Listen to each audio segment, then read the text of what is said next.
The following is a presentation of the St. Louis Chess Club. Round 4 of the Winter Classic here in St. Louis. In Group A, Jeffrey Zhang could not convert against Sam Sevian. The two youngest players in the section played to a surprising draw. In B, Hakobian called it a day when Timur Gareev promoted to a queen. With his first win, can the number 2 seed still prove his relevance? Coverage of Round 5 starts now. 20 international chess professionals compete in St. Louis as USChessChamps.com presents the second annual Winter Chess Classic.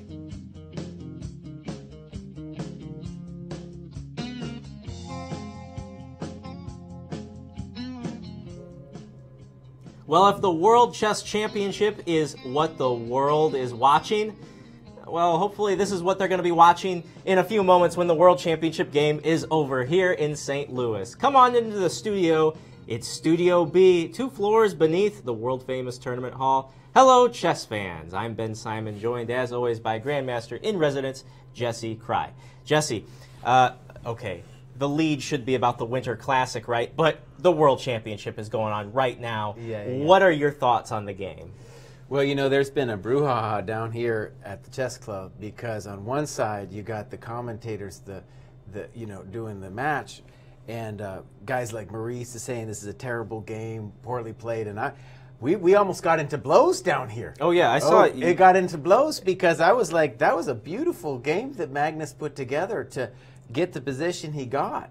And just the fact that he took his pedal off the gas doesn't mean it was a terrible game. It was a beautiful game, I thought. And it's still going on. I think Magnus will try to work this for at least another hour. Again, Maurice disagrees with me. But if you get bored over there, you come watch us. Right. We got some exciting games. Hey, it's 2018. Open all the windows you can, right? Yeah. What is your assessment? Do you think that this is petering out to a draw, though, after an hour or so? I mean, it's technically a draw, but I know that in positions like this, I would try forever. And I know Magnus is even worse than me. He'll play a drawn position till blue in the face, you know, and it could go another 100 moves, wouldn't surprise me. And it's about psychology, too, about the willingness to grind your opponent. Well, yeah. They're playing in London. We're here in St. Louis. And this is, without a doubt, the busiest day in USChessChamps.com history. That old little website, maybe we'll have to revamp it soon. It's getting to work out today. Let's take a look at our Group A standings after 4 rounds. We're at the midway point here, and we've been talking a lot about Jeffrey Zhang, and today we're going to take a closer profile at Quesada, who is his equal so far numerically, tied for first at the top. What are your thoughts on Group A at this juncture? Well, a little while ago it seemed like maybe Jeffrey was going to have to defend a worse endgame. But now I think he's just absolutely fine, and I honestly will take a look in. I'm not sure what's going on. And he's playing Modulev, one of the greatest attacking players of all time. And then the game we'll take a closer look at is Melkumian against Quesada. And of course, we haven't talked about Quesada. He's tied to the lead with Jeffrey. So this tournament's still very wide open in terms of what can happen. But from what I can see, Jeffrey is not letting off the gas, even if he's getting a couple draws. And actually, I'll do an update for us yesterday. I really enjoyed how he played against Sam. And Sam, you know, as we left the show, I said if he has any chance, it's going to be active counterplay. He was down a pawn then, and that's exactly what happened. All right. Yeah. And let's take a look at Group B standings. Now, in Group B, we do have a clear leader, but it's not by much, just a half point. Lucas Van Forest. We're halfway through, guys. I mean, Van Forest has been consistent in his performance, but we'll see if he can take it all the way. Jesse, your thoughts? Well, we're going to have our key matchup today is Van Forest against Theodoro. If you remember, Theodoro was the guy who sacrificed like a madman and won a brilliancy against Perelstein earlier, and we had him here in the studio. And here, you know, Lucas Van Forest is proving that he's also a madman. He's just sacked his queen. And so we're going to take a look at that. Honestly, I think I like White's position with the queen, but, you know, there might be differences of opinion there. All right. If you're just joining us for the first time, remember US Chess Champs is where you want to go, uschesschamps.com, to see the live games. Go to Winter Chess Classic, drop it down, and click live. Because the World Championship's going on, you have to take that one extra step today, but we're glad that you're with us. The tournament format is as follows.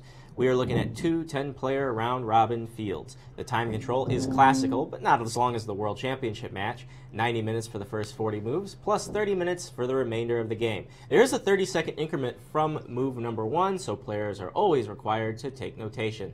And no one can agree to a draw before Black's 30th move to encourage fighting chess. Here's the schedule.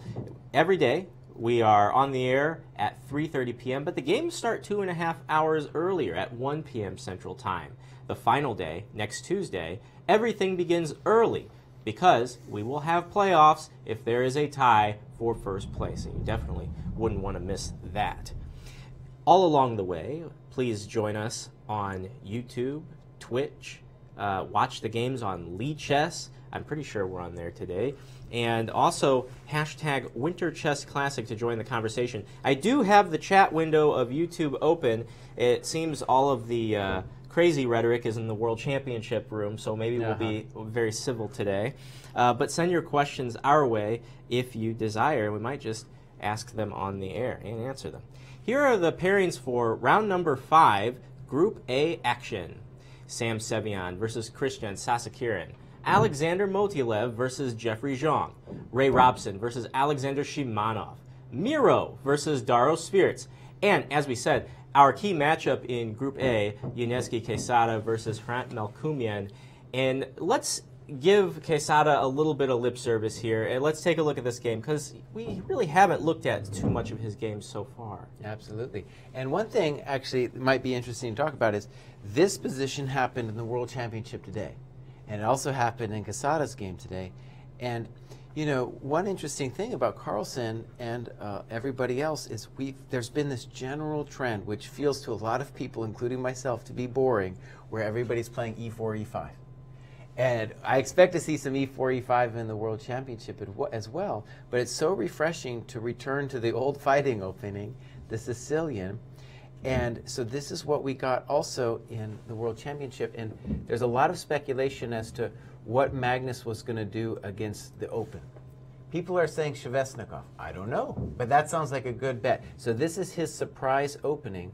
And one reason I really want to bring it up is that, you know, the theory for e4, e5 has exploded so much after Magnus started playing e5 with such success, and e4, the slow e4, both developed by Magnus, that if Magnus started playing something else, it would be very refreshing for chess. And not only that, I think in this game, both Magnus's team and Fabi's team will definitely look at this game.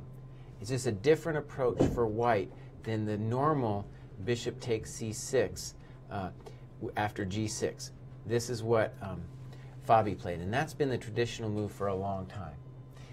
And at first, I'll say, just a little history, you know, 20 years ago, everyone thought that move was absurd, but now it's become kind of very fashionable. Anyways, let's look at what Quesada did. He just plays his bishop back and looks at the f7 pawn. So a completely different approach than taking on c6. And one thing I want to mention that I personally find interesting is, you know, I've been hanging out a little bit with Melkumian, and Melkumian is training with Aronian and has a lot of interesting opening ideas through him.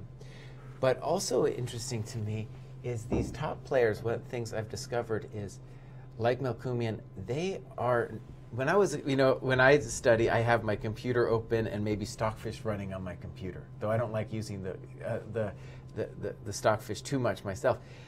Now that's being exported to a cloud, and so on the cloud, someone else is running a computer for them, right? Okay. So you're getting a supercomputer action going for you instead of your regular computer. And that's one of the reasons when you look at Melkumian's games this tournament, loads of interesting ideas. What I think Melkumian's playing for here with h6 is a very nice system that Aronian does almost all the time, which in these kinds of things, which is to castle, put the king on h7, and look to play f5. All right, let's look at how it went. b4, Melkumi's not interested in taking that thing. And this position arises where I think it's solid for both sides, but it's still going to run into a mess. And so this is our current position, and we'll come back to it. It looks equalish, but it's definitely a position where the better side, I think, is going to have chances. All right, very well. I think we should proceed to the queen sacrifice. Let's do it. Right. Let's take a look at the games going on right now in Group B. These are all viewable live at uschesschamps.com. Zavan Adriasian versus Aram Hakobian. JJ Ali Marandi versus Robbie Kevlishvili. Timur Gareev versus Eugene Perelstein. Viktor Mikhailevsky versus Joel Benjamin. And the sacrifice game, our key matchup, Nicholas Theodorou versus Lucas Van Forest. I'm curious, Jesse, if Van Forest sacrifice paid off. And we're about to find out. It really resulted from a little bit of desperation. By the way, Theodorou is a very aggressive player and doesn't mind taking risks. In this system, it's fine. It's a thing that Kasparov invented years ago. There's a number of different ways black can play against it. And of course, Van Forest plays a very aggressive pawn snatch early in the opening. And I thought black got a totally reasonable position. And here I'm going to be critical. This is where I think the problems for Van Forest started coming up. In general, this bishop never really wants the pawn on e4 anyway. It just wants it out of the way. So this take I'm very critical of because it gives the bishop now much more scope, and it allows for ideas like knight d4, knight c6. So I'm critical of that. And instead, I think, like, let's say queen e8 or maybe some queen somewhere else, just so that you can leave the tension. And it's very hard for white to actually do anything. You're not really afraid of de. Okay, let's go back. Takes, knight b3, knight e5, and now the threat is d6. This is an important threat we're going to see. Bishop c5, bishop g5, and I don't know if he planned the trap here, I mean the queen sack, but it's kind of interesting. So rook e8, and now one way to interpret what's going on is that on knight g4, that maybe black's intention was to play bishop e7. There's a problem with bishop e7 though. Then d6 comes, and you're toast because the bishop's hanging, both bishops are hanging. So in this position, Theodorou said, well, you know what?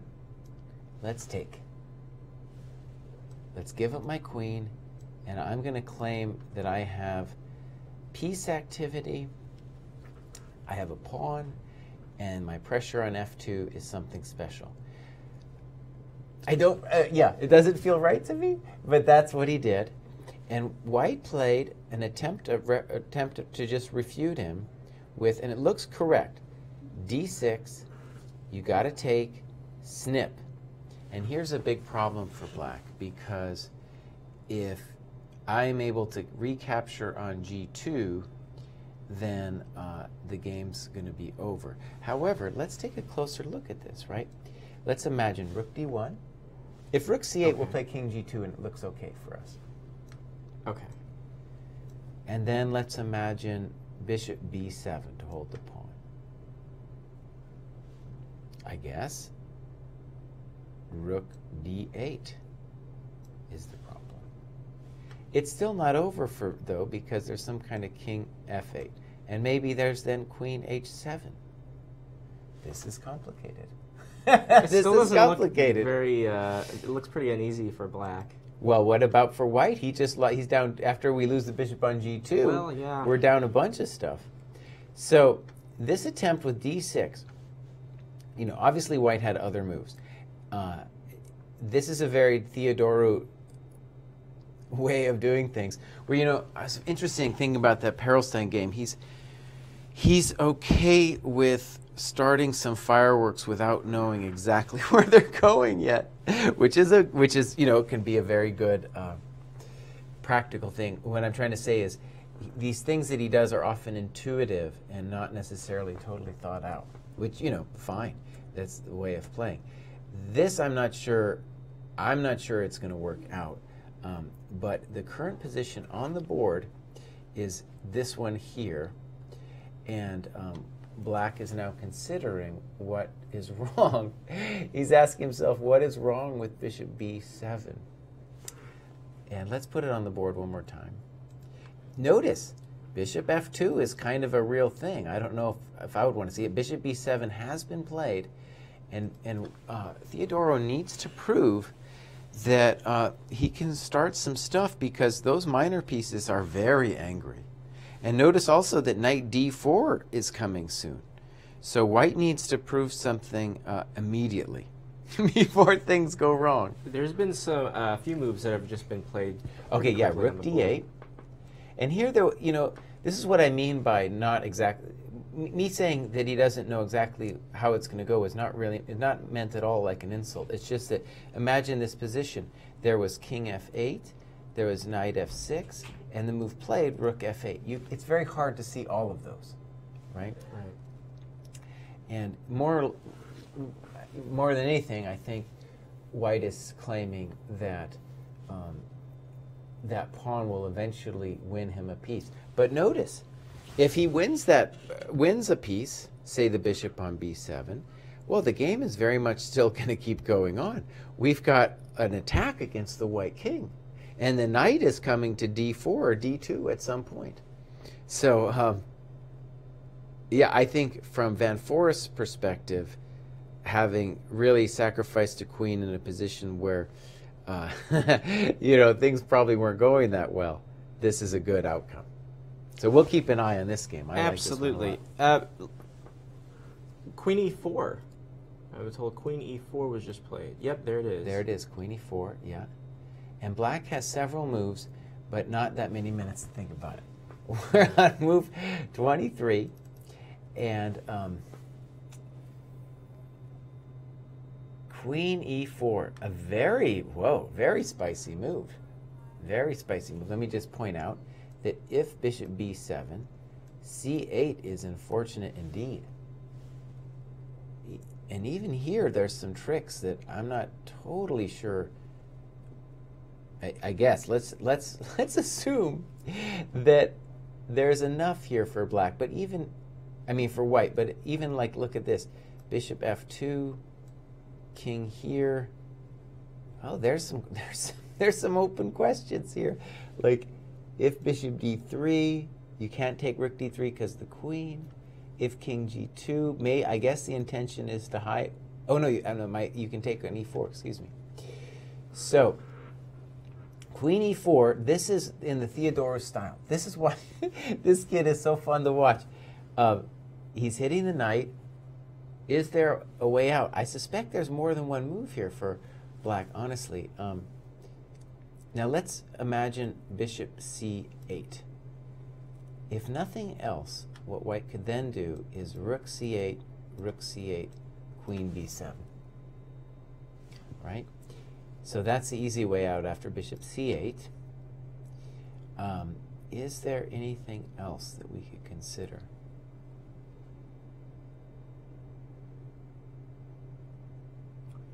This feels real dangerous to me. For like, this is definitely where black wants to take a moment, and he does play bishop f2. Okay, so that is going to force king f1, and now we're going to ask a simple question. Is there a shot here? It feels like there should be a shot.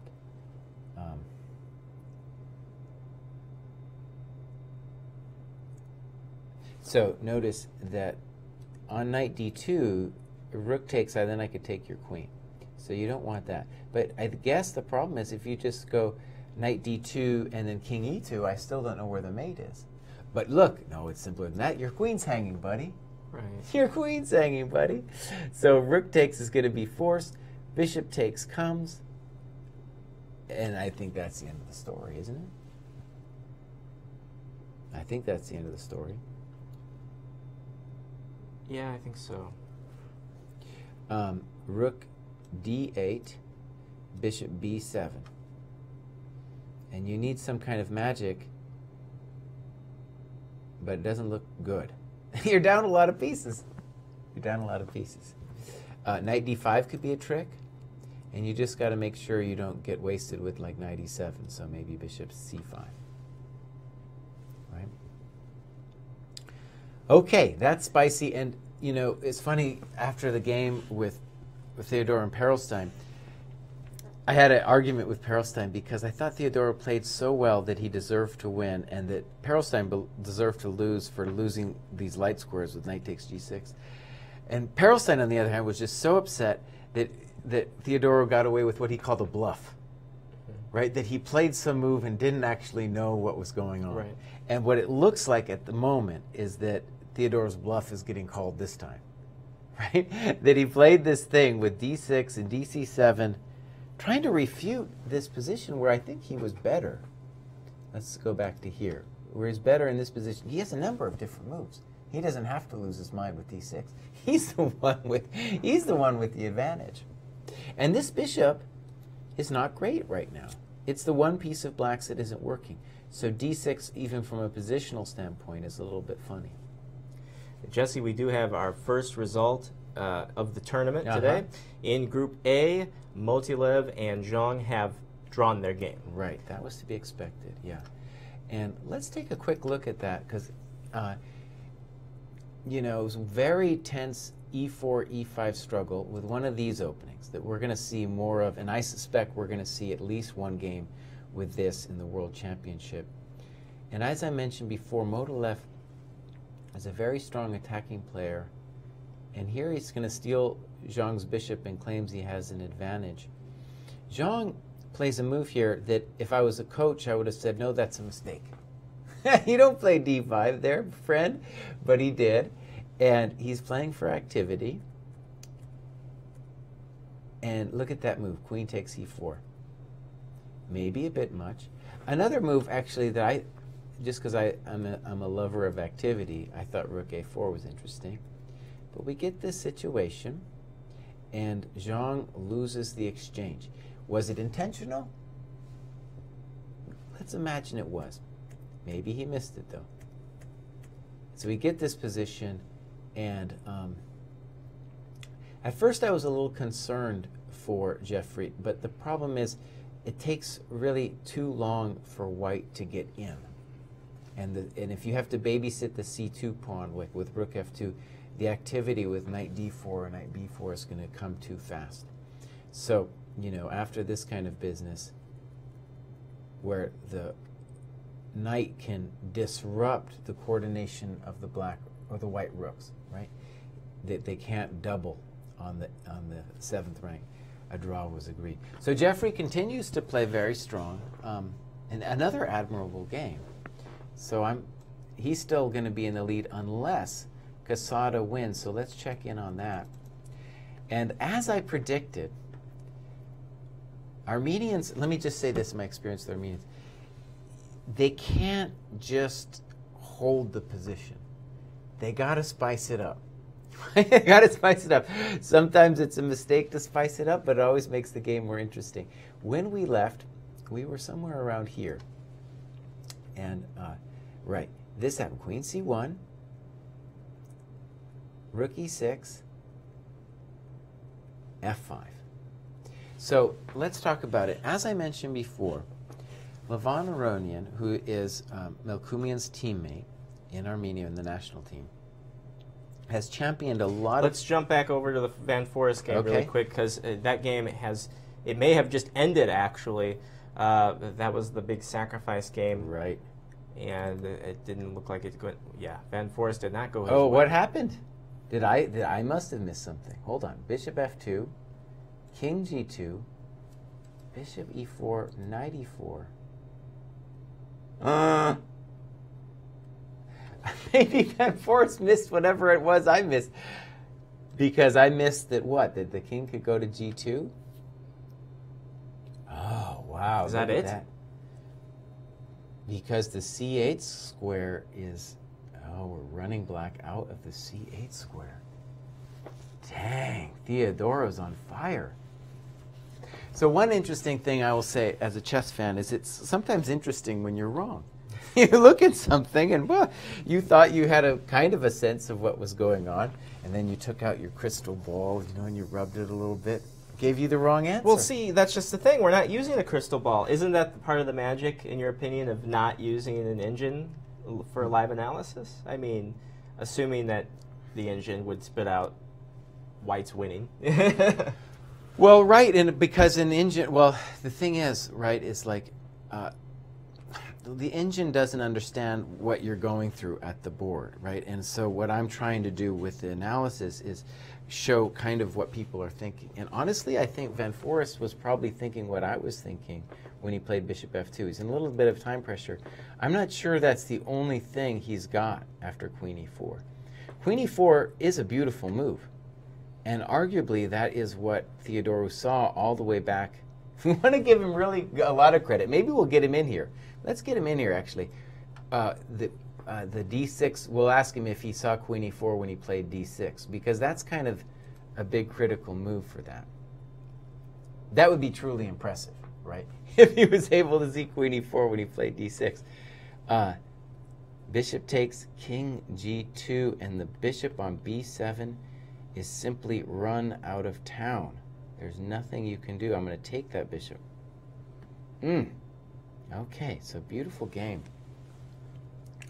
Let's return to Melkumian, and maybe we'll get Theodorou in here. It's a really interesting business.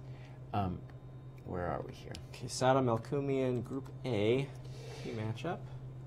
And so what I was going to say is Aronian's been doing this F5 thing for years in a lot of slightly similar positions, but the difference here was that White did this B4 thing to trade the B4 pawn really for the D pawn. So if there were a pawn on D6, Black would feel a lot more happy about this. But what White's doing now is he is body slamming the pawn on E5. And it's kind of a thing that now he's going to have to babysit after the move F5. And the question arises is, what benefit did Melkumian get out of playing F5? It's a little bit unclear, but I've been wrong before. Let me just say, if you were a King's Indian player, you could dream about playing F5, F4. Jesse, Yep. we do have Nicholas Theodorou right outside our studio, so we're going to get him in here for that interview. Cool. I'll just keep talking about this, and then we'll get him in here. So one thing you would do here in a position like this is you could dream about F5, F4 in some kind of attack. But here, without your light square bishop, it seems really hard to imagine. And of course, F4 would make the bishop on G7 incredibly bad. So we're waiting, I guess, to see what Melkumian's intentions are. And I expect maybe a simple move like Rook A1, and the standard plan, let's call it that, would be to play things like Rook E2 and Rook E1 to demand that Black show us his cards with the E5 pawn, make some kind of commitment. I think we want him to play F4. So maybe a small edge now for Quesada, and of course, if Quesada wins, that would put him over the top. While we're waiting, oh, here he comes. Let's just look at one more game while we're setting up, and that is Ray's game, which has also been a total mess, but I believe in Ray's position. Ray started poorly, of course, but I think he's making a comeback conceivably in this game. I like the position a lot. Okay, we are here now with the famous Greek who has done it again, played a very nice attacking game, and we're going to ask him a couple questions about this. So, yeah, here we are. We'll pull the board up. Happy to have you back. You're the first person to make it in here twice. That's amazing. That's nice. All right. Any words about this opening? I think Black should be fine in many different ways, but I wanted to try to see what happens. Okay. I think it fits your style, right? It's going to be a fluid game. That's what I thought. And Van Forest is not a guy to, not take up the challenge. So here he does. He takes a pawn, and I've had let me put it this way. I've had similar positions in the Catalan, and it always makes me nervous that the pawn's on e4, because then my bishop feels unhappy on g2, right? That's true, but What else can you do? Yeah. Right. What else can you do? So I thought black's position was basically fine here. I don't know. I think knight g4 should be an interesting option. Knight c4? And knight g4. Knight g4, yeah. Yeah. It felt he just playing with a plan here, though, right? Of knight a5 and stuff? Yeah, d5 was my preparation, actually. Oh, you had this as a prep? Yeah. Okay, I have an important question for you. I felt that black taking on d5 was wrong. Yeah, I think, if I remember correctly, queen e8 is the correct move. Sure, right? Because, you know, I was talking about, the reason I talked about my prejudice about the e4 pawn is the second he takes, then your bishop on g2 all of a sudden has a lot going on. Yeah. Yeah. And then you can dream about knight d4 and all the other usual tricks. Yeah. So I thought this was maybe the beginning of some grief for Van Forest. It's still fine after it takes Yeah. d5, but... Okay, yeah. Now it's going to start getting interesting after knight Yeah. e5. Yeah. Yeah, it was this funny thing where, well, we could ask him later, but I felt like maybe on bishop c5, bishop g5, rook e8, that maybe this is incorrect, that when you played here, that maybe his first instinct was bishop e7. But then you just have d6. Yeah. And then you're winning. So it was kind of weird, like he played rook e8 and allowed knight g4, and then he just took it. I don't know if he missed knight g4, but he couldn't find any good moves here for black. For Right. instance, after knight d4, I can simply play queen b1. Maybe bishop c8? That's probably the best move. I can take on f6. Yeah, with a knight, right? Yeah. Yeah. And then, honestly, you have a choice of where to put the thing. h4, h3. I can even play bishop h4, yes. Yeah. So, you know, I thought maybe you're a little bit better or something. I mean, pleasant for white, but not over. Right? Yeah. Okay. Were you surprised when he did this? I thought he might do that, but still it was quite surprising. Right. Okay, now my big question. I want to know how far you saw when you played d6. I saw until the very end, until king g2, but of course there were many other lines. So you saw queen e4 when you did this? Yeah. Wow, very impressive. I mean, Very impressive, he can yeah. play, after d6, he can play c6. But right, no, of course. Yeah. If you play c6, then you can play d6 with a good conscience. Yeah. Yes, but the pawn might become weak. Well, it's already weak. Yeah, okay. Yeah, this was interesting because you can play. It was interesting to me because you can play so many other different moves, and unless you have queen e4, it looked like he was doing pretty well. Of course, white should be better, but it's not so easy. Right. I mean, he's got a lot of firepower coming down. Yeah. Yeah. Okay, so let's show this to the fans again.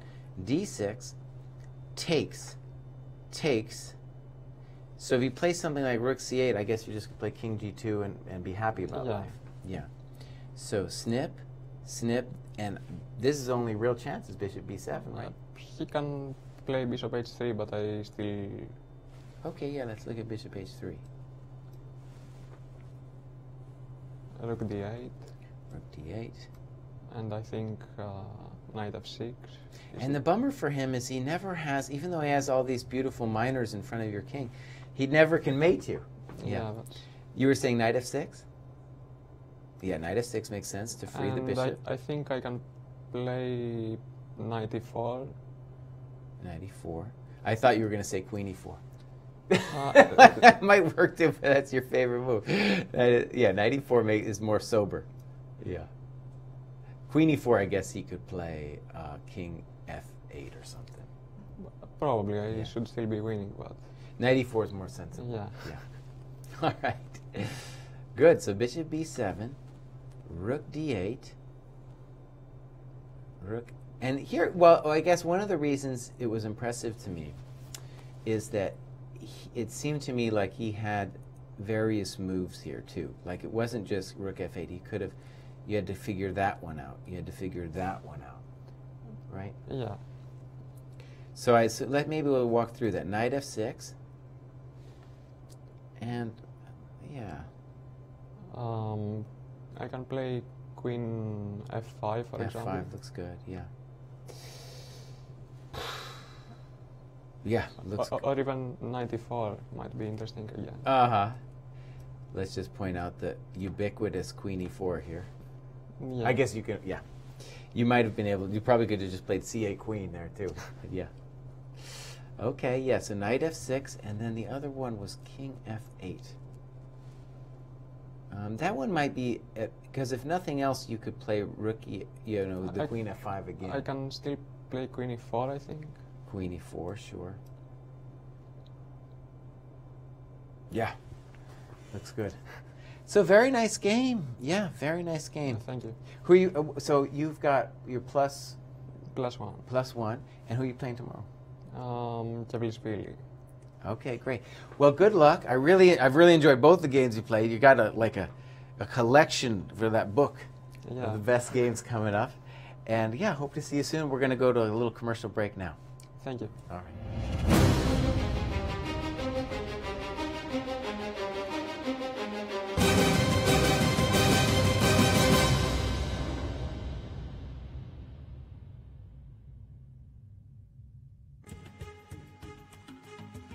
A moment comes in chess when you need to test yourself at a different level. Chess24 Premium offers the tools that you need to reach your maximum potential. From hundreds of interactive video lessons to becoming part of the Chess24 community. You can analyze with friends or coach your students live. You get 24/7 coverage of chess news and events, access to premium analysis and commentary, and the chance to interact with grandmasters and other top players and coaches. Get advice from the best and even challenge them to a battle. Be the best chess player you can be. It's time to level up your game with Chess24 Premium membership.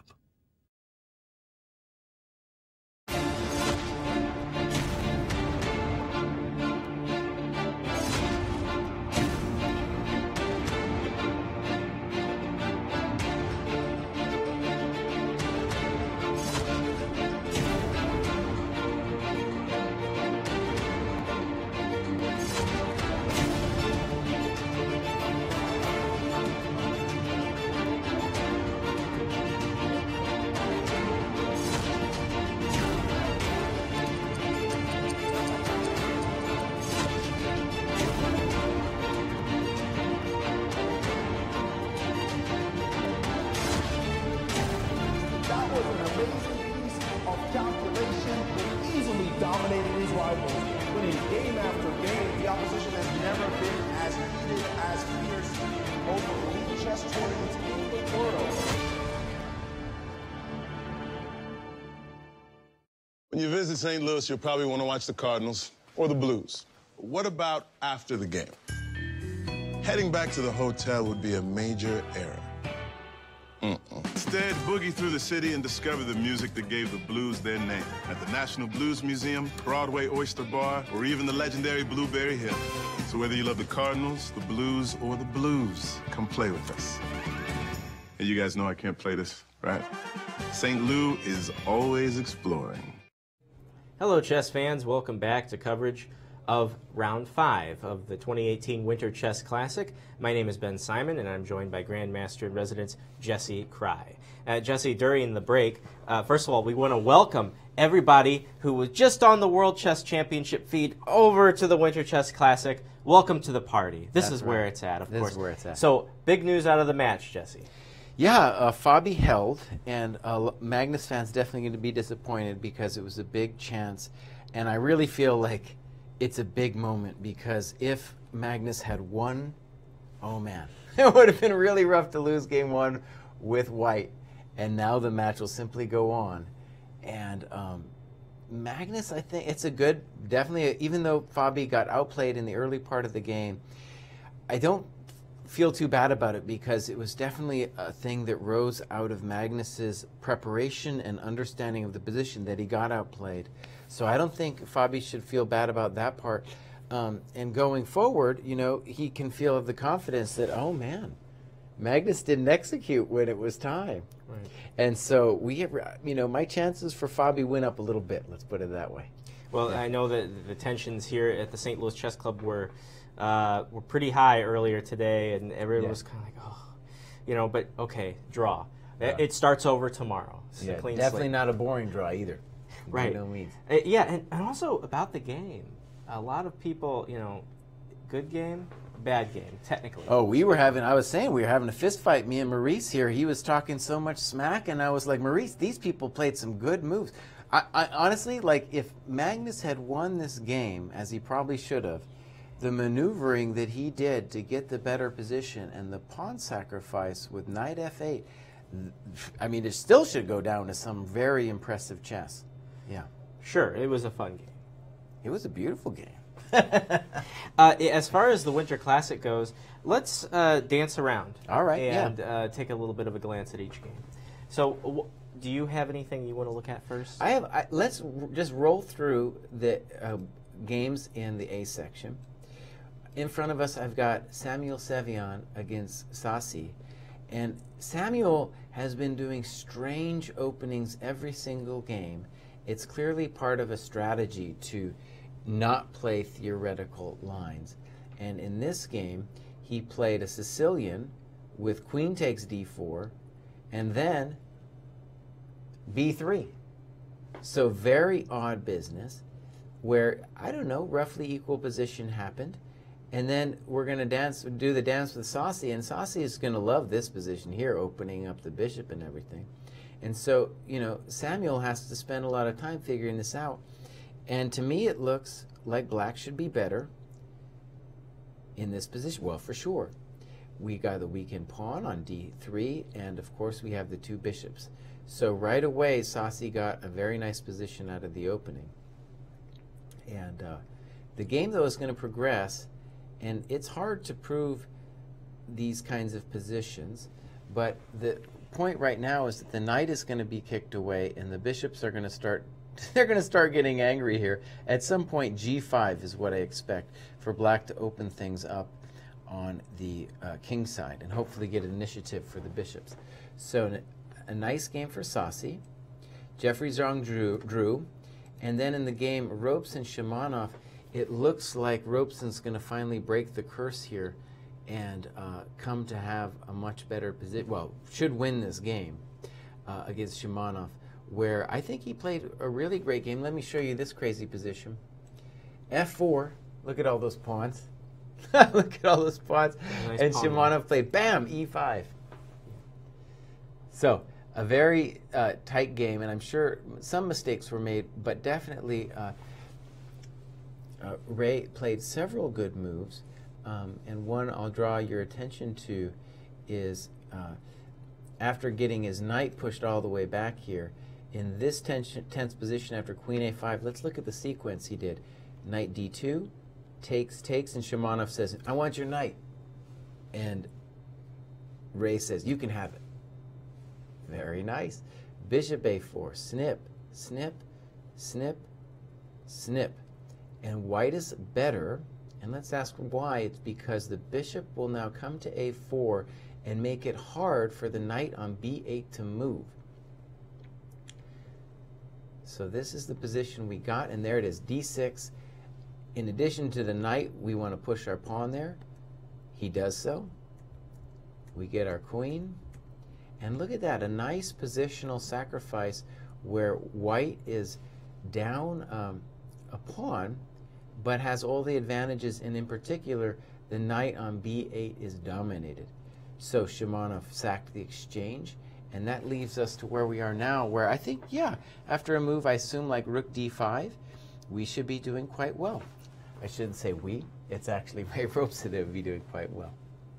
All right. We have another result in Group A, Miro versus Darrow. That game is a draw. Right, and so ever since Miro lost in round 1, he's been continuing to play very solid chess, and I think he's drawn every game since then. And that game itself was a kind of, let's call it a game where Motolev was just cranking a very small advantage against Miro's Petrov. And here, Miro is just happy to hold. And I think Miro's story would be the story of many an old man, where you come back and you face the young bucks, and really you're just trying to hold your own. You're trying not to get wasted off the board, and that's what he did in this game. In our Casada game, we had this interesting question, or let's just say it was interesting for me, about why F5 was played. And here G3 is kind of curious because it's going to encourage Black to play F4, because at least the pawn on F4 will have some dynamic tension. And he does it. Now, on the surface, it seems to me like White's position is preferable because his structure is so good and the pawns on E5 and B6 are weak. However, Black is going to dream of at least starting some drama on the king side with moves like G5. And maybe at some point in F3, maybe at some point an opening on the F file. So I think White's better, but there's definitely practical chances for Melkumian. This is a kind of game that's very hard to win as White, even though it's easy to say that White should be better. Yeah. I expect, too, when we get into time pressure like this, they got 14 moves to make with both around 6 minutes to play. Both sides will make mistakes. That's why I don't like it when Maurice starts saying stuff about Magnus and Fabi when they get to the time pressure phase and they start making what it seems to him is obviously bad moves. There's a lot of pressure there. And if you look at any game, whether it's a super GM or just some punk, more mistakes are going to be made at this phase of the game. It's something, when you review your own games and you train, it's something you should just be aware of. It'll help you become, aware to the fact that even you're playing some strong opponent, that they will give you chances, right, when we get to the hectic phase of the game. Jesse, next game I'd like to look at is over in Group B. Sure. Robbie Kevlishvili has devastatingly pinned a bishop to JJ Alimirandi. Let's see if JJ is in trouble here. Kevlishvili, he's doing terribly here in the tournament. But I will say this, every game he's played has been a huge fighting battle. And he's friends, as far as I can tell, with the Van Forest of the Van Forest chess family, and those two guys they're fighters. They like the crazy positions, and that's what we have in front of us here. My guess is that the bishop should be able to survive, just because if G6 ever comes, then Queen E5. But are there mates coming? Is mate coming with Rook D3 or something? That might well be. So it's less the bishop I'm concerned about the bishop too, but I'm also worried about our friend Mr. Mate. Is Rook D3 preferable to you over Queen D3, just for style's sake? Well, I mean, this is truly one where where I'm sure Black is analyzing it. So Queen G4, King G4. We need a good move here. We need a good move. I don't know what it is, but we might have it. That's the problem.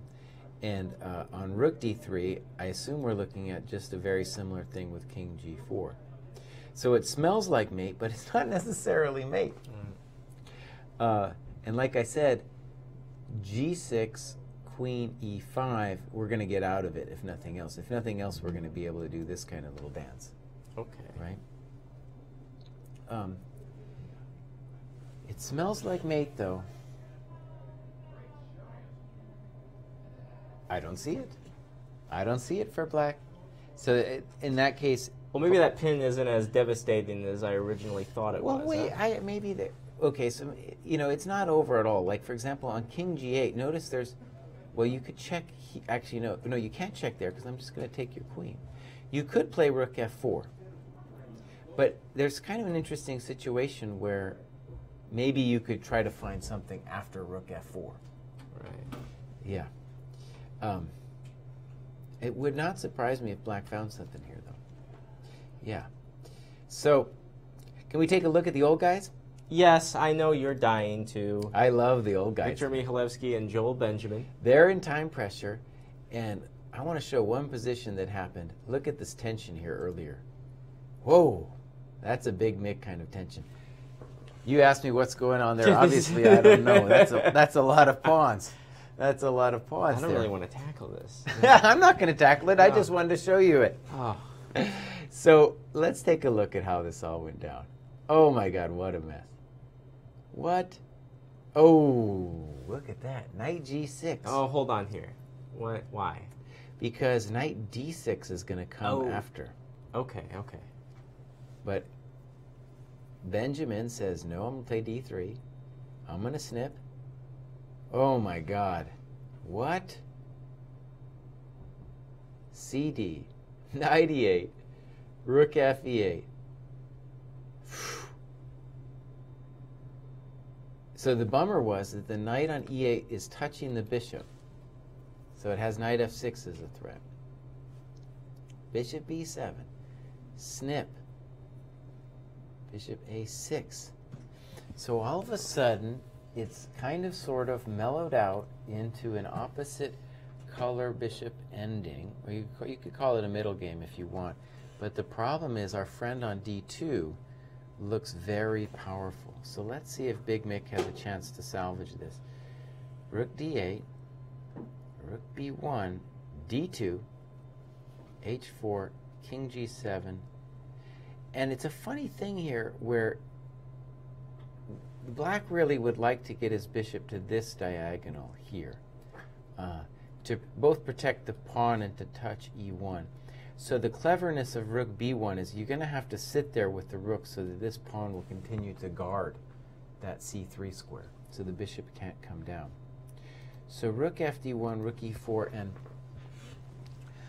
this looks great for Black. Should be winning, but Big Mick is very tough to beat. I'll say this one thing just as a general note. In bishops of opposite color positions, there's this common misconception that they're drawish, but that is definitely not true, especially in a position like this, especially in a position where there are other pieces besides the bishops, because in a position like this, Black is the only one who really controls the dark squares, and White is just doing the light squares. And in a position like this is very important because White will never have enough juice on the dark squares to really challenge D2 effectively. It's there for life. Same thing with E1 square. So all White can do is really hope to get a blockade on the light squares, and if Black develops an initiative on the dark squares, there's just going to be nothing for White to defend. And as with the Fabi game, in a position like this with little time left, we can guarantee that both sides will be making mistakes. All right, some moves actually been played. Let's check it out. Bishop F1, Rook B4. Very nice. And what is Joel doing? He's saying, please move the B pawn so that I can put my bishop on C3. Big Mick says, okay, you got me. But I'm going to trap your rook. So now it's getting hot. Big Mick. So you see how these things go. You fight for a positional advantage, and White has to give it to you. But in return, he's getting something himself. So is Victor just paralyzed at this point? I mean, that rook in the corner looks really bad. Well, it's Joel. You mean this rook here on B4? Well, what about the B1 rook? The B1 rook's paralyzed too. The pressing question, though, I think for Joel is, what are you going to do about A3? That's the problem. Pressing. That's the problem. And it's on the board.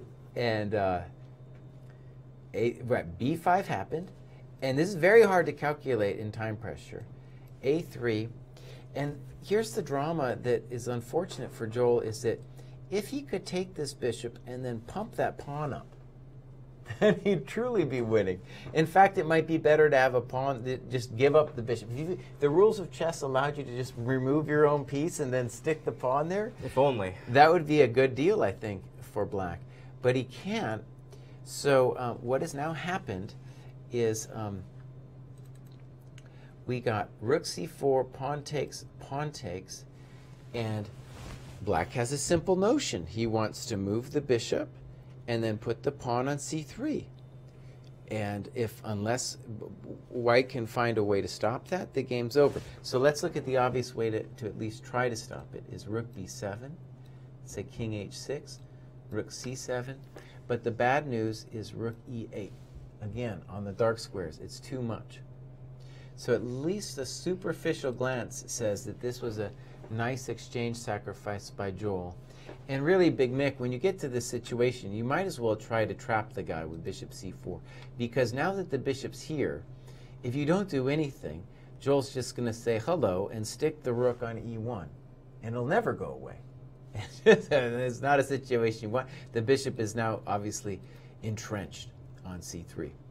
So beautiful game by Joel from a position where, look at, where did we see? Knight takes g6. Just because you're old doesn't mean you're not crazy, you know? Yeah, there we go, knight takes g6. And I know Big Mick and I know Joel, one problem you have as an old guy is you kind of enjoy chess so much that you just start sitting there as if you're writing a novel. You know, you're just thinking way too long about the business, and you got to just be like Jeffrey. You know, just move.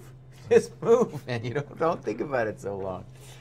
All right, let's go back and look at Melkumia. Do you have a question? Can we look at Group B? Yeah, sure. There's a game, Timur Gareev versus Eugene Perelstein. Oh, yeah, thank you for really interesting looking because there's a passed pawn on either side of the board. Yeah. And, whoa, black is really advanced now. But I don't know if it makes a difference here. Well, this is like our clinic day on the bishops of opposite color endgame, isn't it? Right. I want to say this is a very interesting position from the get-go. And let me just show you the structure that we got here.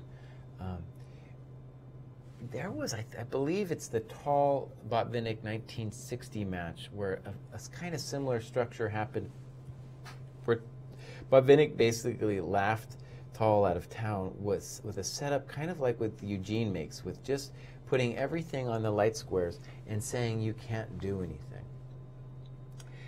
What ended up happening, though, was Tall found a trick and then got through, and you can feel it, like that's what Gareev's playing for here. So black is very solid, and your pawns on e4 and f3 are a little bit hokey, but white is the one with chances for tricks if he can get them. But it's hard because the bishop on f1 is running into a wall of white pawns that are just going to be in his face forever.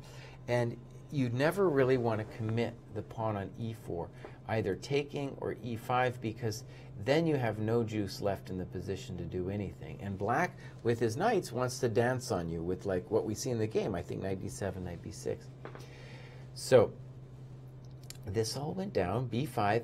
And there's other plans here, I'm sure, for black, but we can tell Perelstein is an old guy fulfilling an old dream, which is put your pawns in the opposite color of your opponent's unopposed bishop, which in this case is the light square bishop, and use your beautiful bishop to have all the pawns in all of the different colors so he can roam around.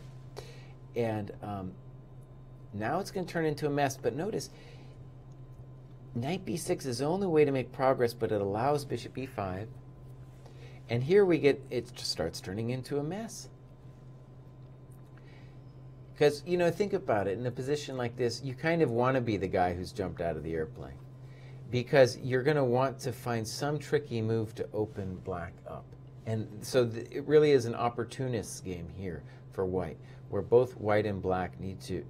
Black is trying to prevent the opening of the position and slowly improve his position, get an attack on the king. And white is trying to pop black open like a screw. Look at that. Bang! It's my friend Eugene who bites first. Look at that. Oh, and now it's turned into a mess. And I'm not sure that if I was black, I'd be a little upset with that development. It's probably fine, but I didn't really want to. All it did was it opened things up. All right, huge mess.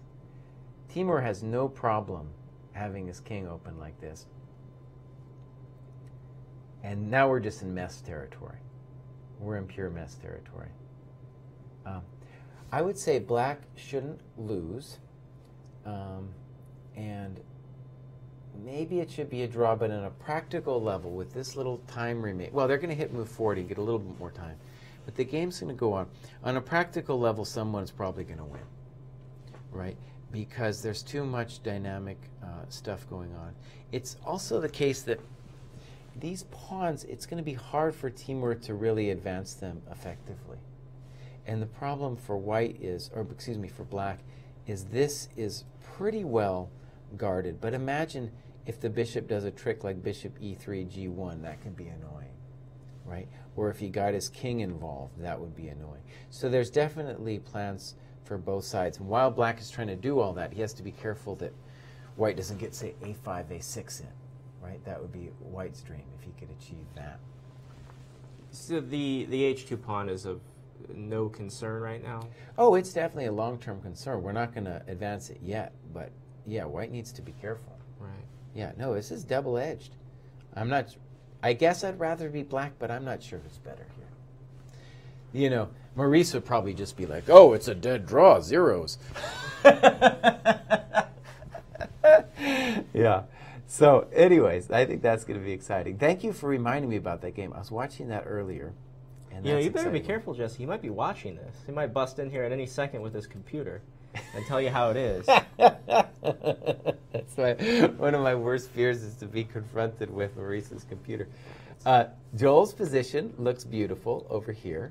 We'll check in that, but it looks winning. Nicholas, of course, won. Oh, let's look at your game that you drew us to. Kevalishvili against Ali Morandi. Let's look at what happened after we left. So it was check with the queen, king g2, check, and then black said, I want more. It looks like he had a chance to just take a draw, but he said, no, I want more. I'm not sure who's better. I'm more afraid I'm just going to get mated as white, but I'm not sure who's better. Because in a position like this, if white improves his position with things like h4 and b4, there's no reason why white should be worse here. But a pawn was just snipped, so that's at least a reason for some optimism. Okay, I don't know what's going to happen there. And Ali Morandi is one of the higher scorers in the B group, right? Right. Ali Morandi right now is 2.5 out of 4, so he's tied for third right now. And let's take a look at the Battle of Armenia over here with Andreasyan and Hakobian. And, you know, this is again one of these e4, e5 positions that started off like this. We're going to see a lot more of this stuff. And first glance, you know, the rook on g4, it's like the guy in the tennis match who rushes the net. So if the rook doesn't produce something, he's going to regret being way over there. But the reason for optimism here for white is that his king has more pawns in front of it. And that's a good long-term advantage. And these pawns aren't really going anywhere. So just on a superficial analysis, I'd rather be white here. But it's pretty complicated. Yeah. So let's head back. Oh, it's gone loco here. So let's look. We go back to this position. Here's the move. Maybe I'll ask the players about later. I don't really know why g3 was played. It seems like if I'm black, I don't know really what I'm doing. And maybe, you know, Melkumian has a complete sense of what he was doing, but I didn't. And g3 really says to me, oh, f4 might do some stuff. Because here it comes, and then white has to start worrying about fg, have to worry about f3, all this stuff. And in time pressure, it's going to get pretty crazy. g4 happened, and that's a concession. That's not something that he wanted to do. h5, g5, f3. All remember how calm it was just a little while ago? Let's just go back and see how calm it was. Oh, look at this calm, nice position we have. Instead, we got this business, f3. Now, once the g3 pawn was, once the g pawn was on 3, it had to keep pushing, right? I mean, because of the f pawn, or no? No, I think Quesada must have not seen how strong. So yeah, as I said, I didn't understand g3. I didn't understand why to do it. If I was going to move any of the pawns, it would have been I would have played, say, f3. That would have been my dogmatic move. Put him all in light squares, make him play f4 when it's not dangerous. But the second you play f4, now black has a lever to open the position and also to play f3 himself. g4 is the move of a man who's not happy with life. He's not happy with life, and he's definitely not happy if he plays g5, because now his king is simply open. f3, king h1, rook f7. The pawn on f3 is not going anywhere anymore. Rook e3, rook e8. What does black want? He wants to play like queen e6 and over. Queen b3. So one interesting question maybe we'll ask him is like, why didn't you do, say, bishop e5? And one answer right here, well, it's complicated. This is one of the complicated questions. But maybe even rook e5. Well, I don't know if that's true, but that would be an idea anyway. So what is Quesada thinking of after his move queen b3 to retreat the knight to d2? Something wrong happened. And the other thing that's interesting is that in this position, before Melkumian was babysitting the e5 pawn, right? In this position, though, he says he's found a tactic to deal with any kinds of takes on e5. I don't even immediately know what they are, but I know they're there, right? Otherwise, he wouldn't have played rook f7. Rook e3 happened, and Quesada says, "You're right. I can't take there." And now the storm's going to come. If you can't take, right? I'm going to start building up, and things like queen h3 and rook h4 in the air, which are very hard to deal with in the time pressure that we now have brewing. And let's stay with this game for a second because it's getting really hot. Rook g1, queen e6, and it almost feels like maybe the intention was to play that move, but he decided he couldn't do it. I guess now maybe he wants knight e3. Rook f7. There's a lot about this game I don't understand. I'm just going to be honest about that. Yeah, I feel you. I'm just going to be honest. I don't understand a lot of this game. I'm not going to hold it against you. Rook g3, h4. I don't understand anything of this game. Nothing. They are both in hectic time trouble. And maybe Maurice would say this was a terrible game because they've clearly made several mistakes. Even though I don't understand anything here, I know that if we turned the computer on, the computer would say several mistakes were made. So I have no idea what's going on. Quesada is in the lucky position of having 3 minutes to make the next 5 moves, and Melkumian only has 50 seconds.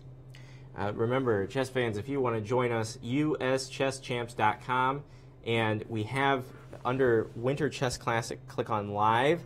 And if you'd like to watch the game like we're seeing it, turn the chess engine off. It is that is a component of Chess 24. You can turn that off so that little thermometer doesn't work. We do have a result. We don't have to jump to it immediately. I just want to let you know that the Armenian game in Group B is a draw. Oh, the Friends. The Friends. The Friends. Lots of things happening here because it's, they got to move so fast. Rook b1. I don't understand what they're doing. They're just kind of going back and forth. And that is the position that we got where one move to make until time control. I am not sure what's happening.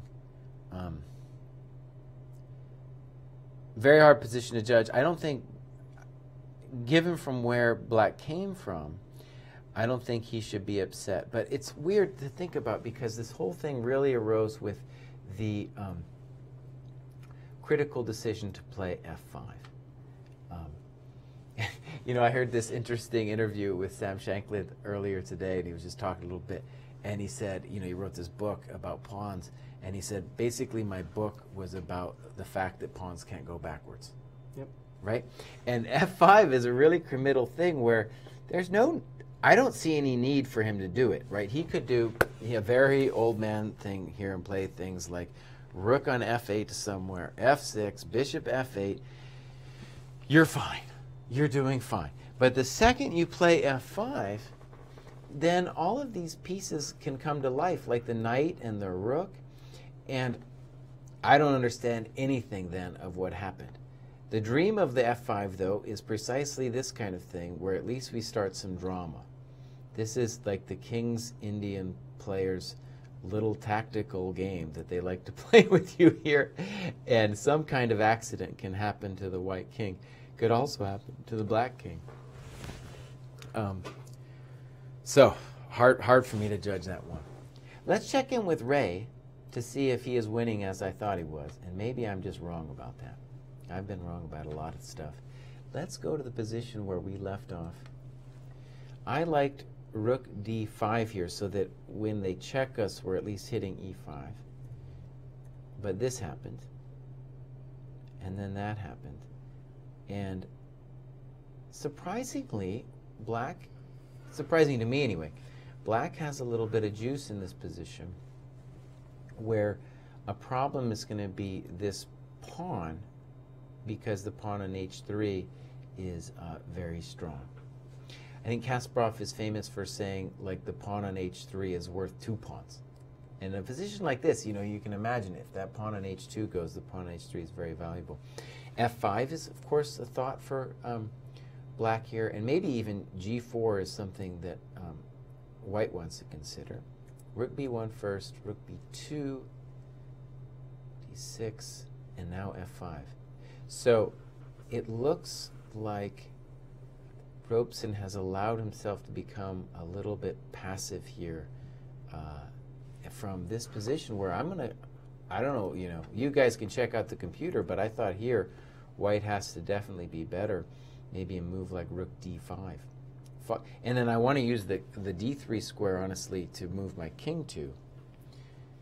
I guess the point of rook d3 was that on knight d4, we don't want the knight to have access to this square. But king d1 is passive, and rook b2 is passive, and there must have been some problem with g4 that I don't understand, because now this just looks good for black. Very pleasant all of a sudden. And white now finally plays g4 in a bit of desperation, I'm going to say. And maybe this is enough to hold the balance, but this is frightening stuff. I think the intention is something like this. If king g5, white's going to maybe try this move to try to get counterplay with rook g8. Still a mess, though. It looks like, to me, like black should find some way to be better. Because even if I say it's your move, buddy, and you go, I mean, you know, rook check, I have king f5. There's all kinds of plans for me here. Knight f3, maybe g3, maybe some improvement with the rook. Terrifying situation, and now Shimonov has the better clock. I honestly, as a chess fan, you know, let me tell you guys a story. Oh, please. You know, we people who do some chess coaching or just chess fans watching the youth in America come up, we all have our favorites as to who we think is going to be the next one, right? 2007, around there, I was like, Ray Robeson, he's the one. A lot of people thought that. Yeah. I mean, you know, he could still be. You know, Sam Shanklin also improved at a later time. And this tournament is so sad for me because I feel like, wait, you just had this great position. Doesn't get any better than that. Now he's suffering. But anyways, I've been wrong about several people. I was wrong about Shanklin. I was wrong about Nakamura. So I don't have the greatest track record. Right now, I really like this kid, Christopher Wu. Yeah. He's come to the club and played, he right? has. Anyways, maybe I'll be wrong about that kid too. So anyways, yeah, it's so hard to make it, you know, and Ray is now in the high 2600s, and one brutality is like with Zhang coming, and they're saying Dominguez might switch federations, so he might even with the high 2600 rating, he might not make the team even as an alternate anymore. That's how strong the U.S. has suddenly become. Right. Right? Anyway, story over. It's a good story. Thank you. Let's take a look at what's going on here. Let's go back to my favorite Melkumian game to see what's going on. And then we have to check in with, there's a couple others. So the dust has settled a little bit and we're at move 40, and rook takes g4 has just happened. I'm going to guess rook takes g4 is going to come.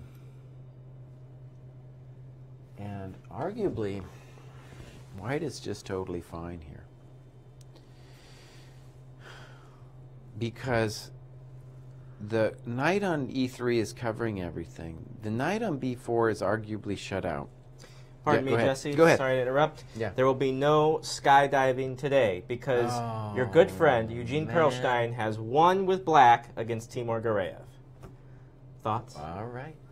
Let's take a look at how that happened. If we, I don't know, we're coming to the end of the show, but if we can get him down here, it might be worth talking to him. Talking to Eugene? Yeah, just for a short little bit. Sure, we can. Let's see how this went. H2, rook e4. Now that this is the kind of position where you don't want to do any skydiving.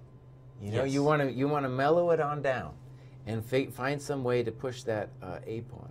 So rook e4, leaving the baseline, charging the net doesn't feel right. Rook d5. I'm going to guess he missed that one. In fact, that was right on move 40. So that's a move 40 blunder that our skydiver suffered.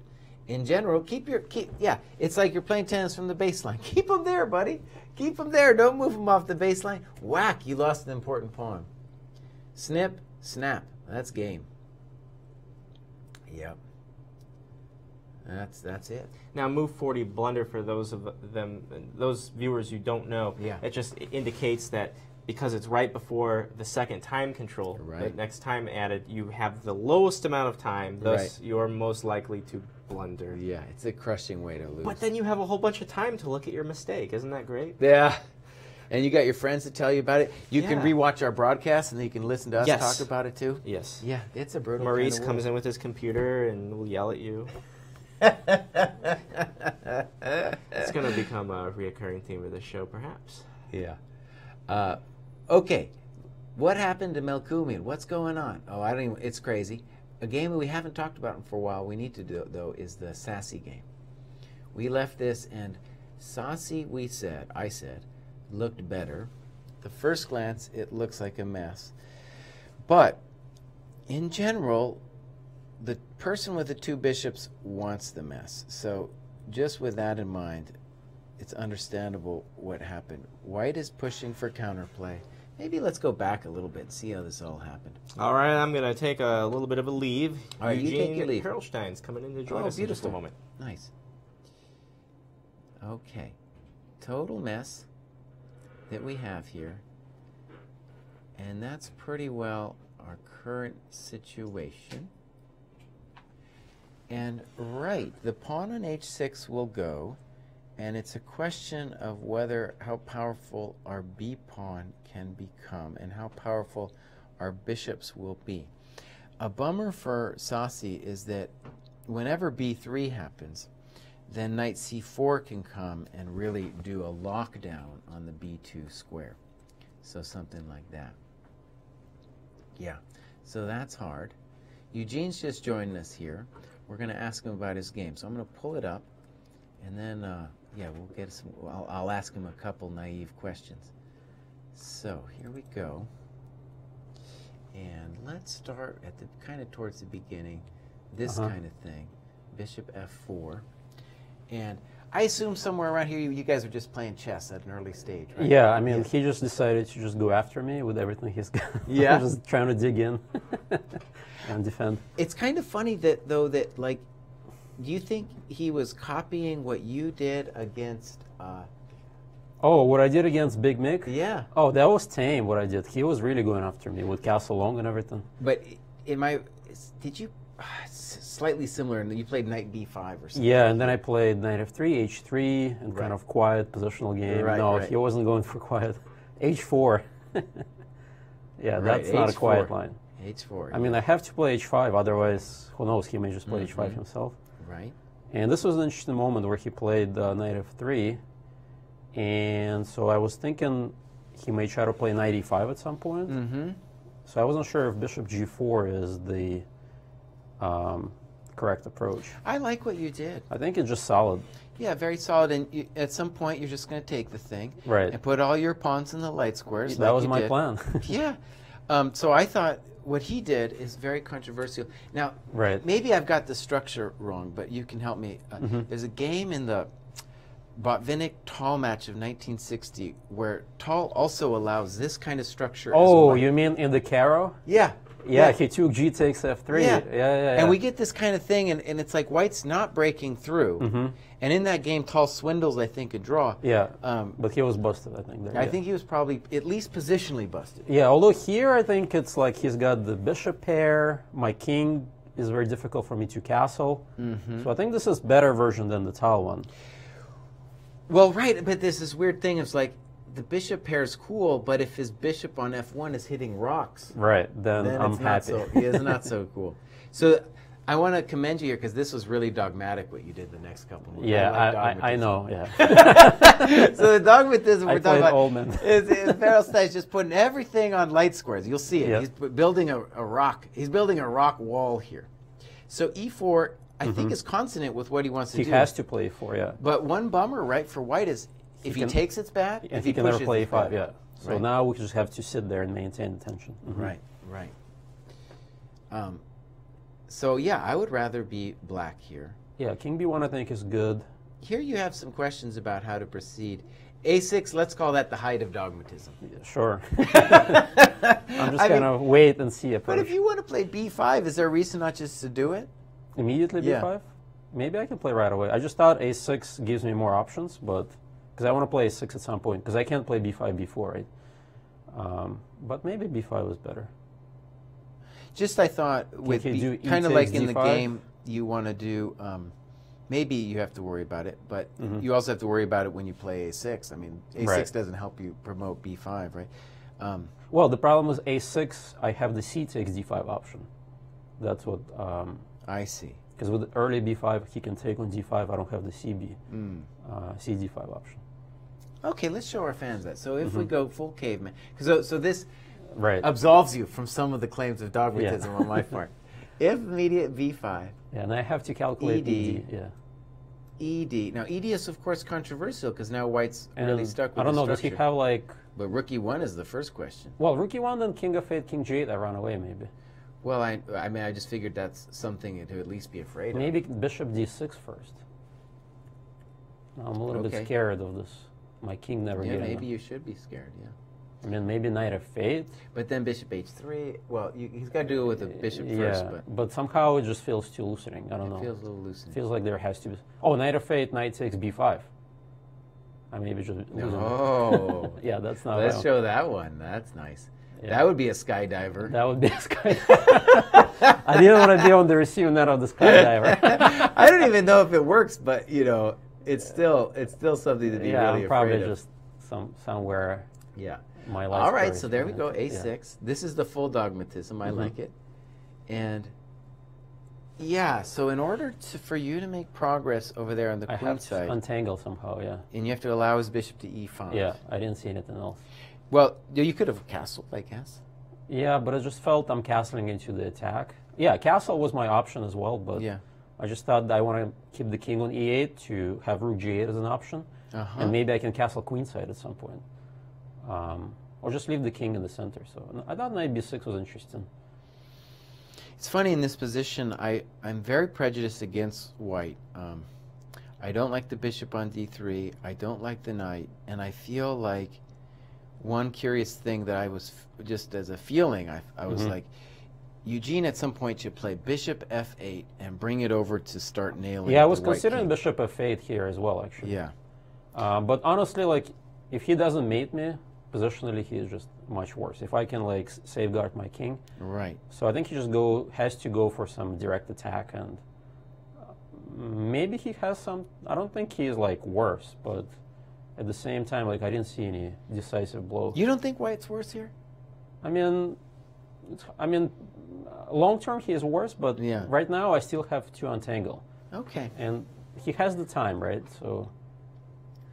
So here we go. Bishop E5. I wasn't a huge fan of bishop H6. I like bishop H6 actually, and rook G8. I thought that's pretty solid. Yeah, you're doing some real old man stuff Yeah, there in the and then light king squares. F8. This is some really old man stuff, Eugene. Because here it's actually tactically, he has to play queen E1 because of queen E2 then B4. there's a small problem with the knight on c3. So he has to leave that square open. If he plays f4, then maybe I have b4, knight e2, and then the e-pawn is hanging. Right. So somehow, like, tactically, he's not able to, because he wants to play f4 and 5 and just open up the center. So I think that's why he took on d5, which I think is already like a concession. Yeah, it's definitely a concession. But, I mean, what else to do for him? Well, I could tell here that when he played f4, at some point he wants to skydive you with f5. Skydive with it, yeah. So Yeah. like queen e7, f5 is coming. So Right. So you I get knew, out of I knew there. that I have to get out, yeah. And somehow I'm already pretty confident here. Like, I calculated that in all of the lines my king escapes. Like, if he plays f5, I can just take it. I didn't like this. I mean, yeah, I like your position, but the scrunch, Eugene. I'm feeling a little uncomfortable with the scrunch over here. That's right, yeah. Okay, so here we go. F3. Yeah, and I thought my next move was pretty strong, actually. Okay. Knight fd7. Once I get that e5 bishop, then my life improves dramatically. And your bishop on h6 So would be here free he thought too. for a long time. He was probably calculating f5 sack. Right. But I just take it. You just take it, yeah. So he says check to the miserable king. Yeah, king And g7. b3. Yeah, now I'm pretty happy because now my king is safe. Yeah. And knight c4 is coming. And he missed knight c4 shot, I think. And after that, it's kind of one-sided game. Well, you know, it's funny with knight c4 because one thing that's weird about it to me was that when you do knight c4, at least he can open the game a little bit for his bishop. Yeah, but one of the bishop is going to get taken, right? Right. Either the d3 or the d6. So, and I'm attacking. Like, black is pretty happy, right? Because my king is safe. So What about knight this? c4 What, is a ab- natural what move. about a dogmatic? I mean, my dogmatism here is just like maybe even bishop f8. Oh yeah, bishop f8 is a more positional approach. I think nothing wrong with that. Because I feel like long term he's just toast. Right. And knight c4, well, you can. I wasn't sure what was happening later, but so let's get to that. Knight c4. That felt right. So what he did is You do all these scrunchy moves, and then you go Then I just you do skydiving on it. at some point I got a skydive. It's opposite castle, right? So I got to attack. All right. A5 looks like a good idea. And b4 just asking for it. I mean, I didn't really calculate to the end. Like, I could have played knight a3, then b4, but I thought b4 opening up files can't be bad for me. Okay. So he has to kind of go for this. Yeah, I'm sure I could have played better than what I allowed in the game. But I kind of played natural moves, and we're getting into time, like especially me, I was getting into time pressure mode. Right. So I just wanted to play it safe here with knight b6. I'm sure there are other moves, like rook c8 was interesting. And Yeah. I don't know. Rook b8. Is Rook kinda b8 and king a1, and then trying Because to... maybe what happened, the bummer here is when he establishes the bishop on b5, he has chances to slow your attack Yeah, maybe down. rook b8, king a1, bishop g7. Yeah, sure. And just how play... bad can that be? Yeah, that's just dominating. You were, well, right, and then also part of what knight b6 feels like is you're trying to stop d5, but of course once you get the bishop on No, g7... no, d5 was never a threat, because the bishop g7. So yeah, I'm sure what I did is not best, but I think it's the most practical approach. Just go for the f-pawn. Right. And I've been taught with opposite castling, opposite color bishops is always good for the attacker. Yeah, that's true. And I'm the one who is attacking for free, and the h-pawn is weak. So black is definitely better, but okay, at least he's not getting mated. Right. Listen to what he just said. That was a lot of people don't appreciate that. You know, I get so many people and they're like, "Oh, opposite color bishop, it's going to be a draw. You want to draw? Give me a break." So the thing he just said, I think is really important, is once he gets an initiative on the dark squares, white is helpless. Helpless, totally Helpless. yeah. He's going to dominate. Yeah. So he has to trade queens, which he did later in the game, but at a cost. So I'm just going to take the pawn at this point. Yeah. Thank you very much. And the a-pawn is not as relevant because his king is still exposed. Although I have to watch out for a5, a6, and some sneaky ideas there. So this was an interesting position that we get here. Yeah, he goes directly for the endgame, which I thought is good for me. Because my h-pawn is so far. Let's look at this. So you felt, okay. Yeah. You felt what? You were better winning? Oh, definitely better. I mean, winning maybe is a little bit too strong of a word, but I'm probably... black is closer to win than white to draw. Let's put it that way. Because he can't push the a-pawn. His king is going to get exposed. His only plan is bishop c6 and then try to push the pawn. Right. But then bishop d6, and then I'm using all these tempi ideas on the b4 square. All right, let me just play devil's advocate then. So king c4. Yep. So now what's his threat? Either a5, I guess a5. All right, yeah, king c4 I thought he has to play during the game. And then maybe bishop d6 to get the b4 square. So bishop c6, and then I'm going to start invading. Or maybe a5 first. I think I would play a5, and then you're going to check me, right? a5 check, bishop c6, check, king back, and See, the that's the pawn is thing I'm getting not dangerous. sure about. That's Yeah. the thing I'm not sure about, you know? Yeah, that I was concerned during the game about this. So rook Yeah. c8 check, bishop c6, and now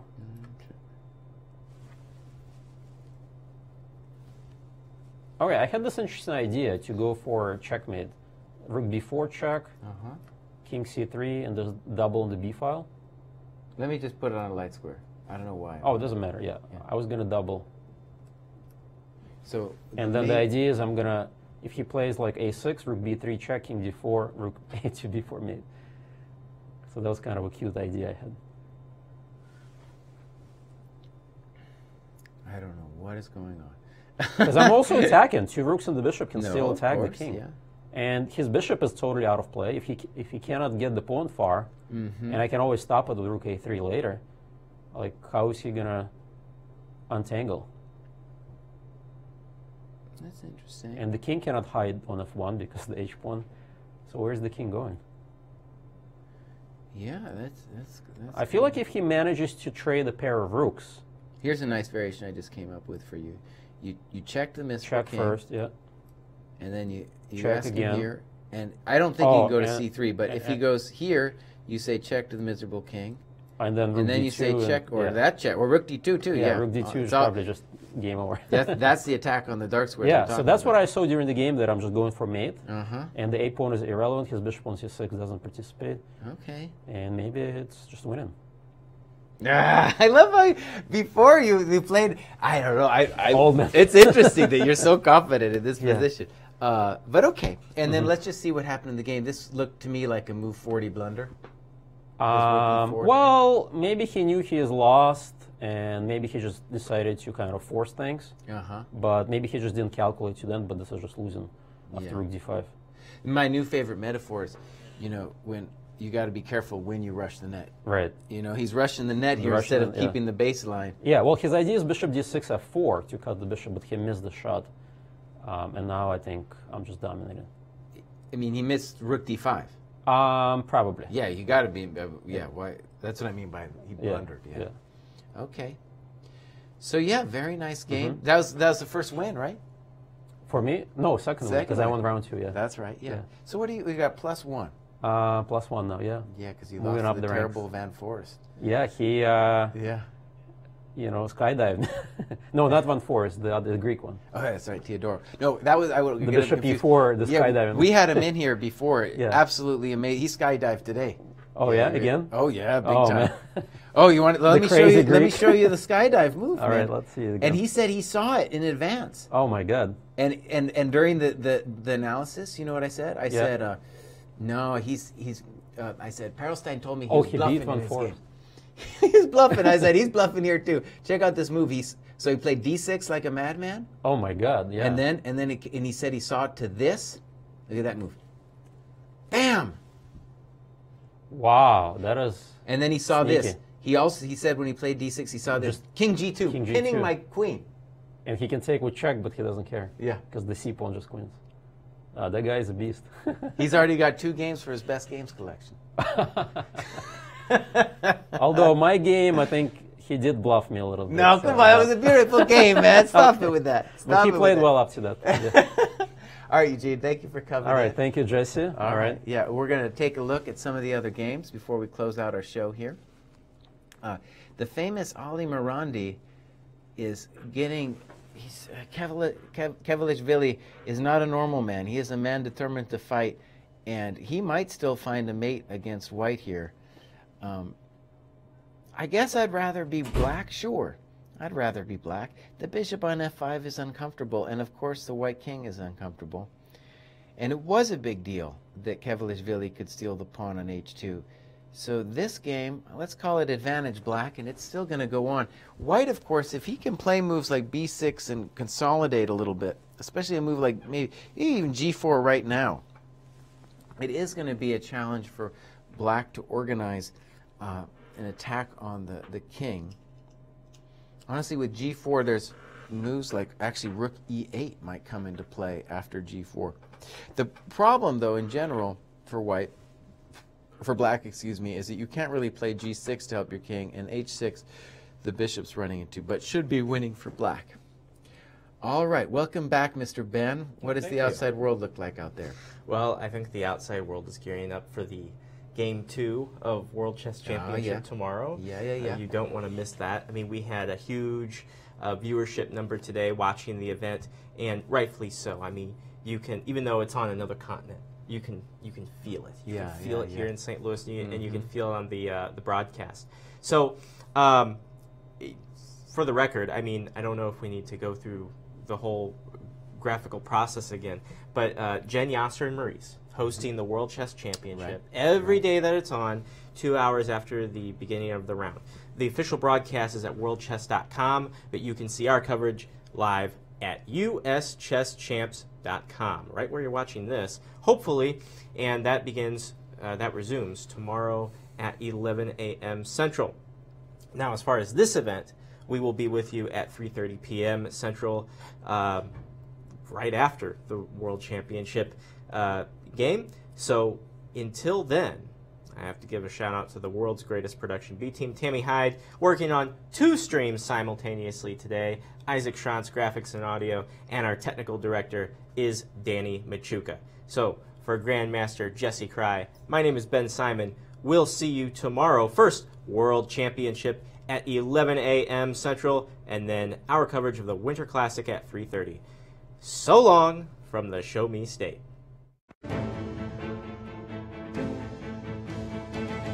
This has been a presentation of the St. Louis Chess Club.